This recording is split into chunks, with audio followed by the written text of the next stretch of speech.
Hello guys, ഇതിപ്പോൾ നമുക്കിതാ കമുങ്ങിൽ നിന്നിട്ട് കിട്ടുന്നൊരു സംഭവമാണ് കേട്ടോ. ഫസ്റ്റ് ടൈമാണ് ഞാനിത് കാണുന്നത്. നമ്മുടെ തെങ്ങിൻ്റെ കണ്ടപ്പോൾ അത്രയും പിഞ്ചാട്ടോ ഇത് കണ്ട് നുള്ളിൽ കൈകൊണ്ട് എടുക്കാൻ പറ്റുന്ന പോലത്തെ ഒരു അത്രയും പിഞ്ച് ഇതാണ്. അപ്പോൾ ഇതിപ്പോൾ നമ്മൾ പൊളിച്ച് ഞാൻ ഫസ്റ്റ് ടൈമാണ് ഇങ്ങനൊരു സംഭവം കാണുന്നത്. ഇപ്പോൾ അവന് കാണിച്ചപ്പോൾ അവനും അത് ഫസ്റ്റ് ടൈമാണ്. അപ്പോൾ അവനത് വലിച്ച് തുറന്നെടുത്തപ്പം ഗൈസ് നല്ല രസമുണ്ട് കാണാൻ. നിങ്ങളിത് ഇത് കണ്ടു നോക്ക്. ആ തൊട്ടപ്പോഴേ അത് പൊടിഞ്ഞു കണ്ടോ. അപ്പം അടിങ്ങി ഇരിക്കുന്നതാണ്, നല്ല ഭംഗിയാണ്.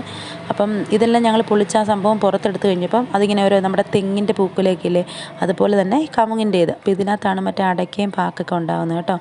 അപ്പം ഇത് നമ്മൾ മറ്റേ ശബരിമലയിലൊക്കെ പോകുന്ന സമയത്ത് ഈ സംഭവം ഇങ്ങനെ തൂക്കി ഇടുന്നതൊക്കെ ഞാൻ കണ്ടിട്ടുണ്ട്. അല്ലാണ്ട് ഫസ്റ്റ് ടൈമാണ് എനിക്കിത് കൈ കിട്ടുന്നത്. അപ്പോൾ എനിക്കത് ഒരുപാട് ഇഷ്ടപ്പെട്ടു, കാരണം നല്ല രസമുണ്ട് ഇത് കാണാൻ. പക്ഷേ ഇത് കിട്ടിയപ്പം നമുക്ക് വീട് മൊത്തവും കൊച്ചിറക്കനാക്കിയിട്ട് തൂക്കുന്ന വലിയൊരു പണിയുമായി പോയി കേട്ടോ. പക്ഷേ ഞാൻ ഫസ്റ്റ് ടൈമാണ് ഇത് കാണുന്നത്. അപ്പം നിങ്ങളിത് കണ്ടിട്ടുണ്ടോ എന്ന് കമൻറ്റ് ചെയ്യണം കേട്ടോ. അപ്പോൾ എല്ലാവരും കമൻറ്റ് ചെയ്യൂ. Okay, by.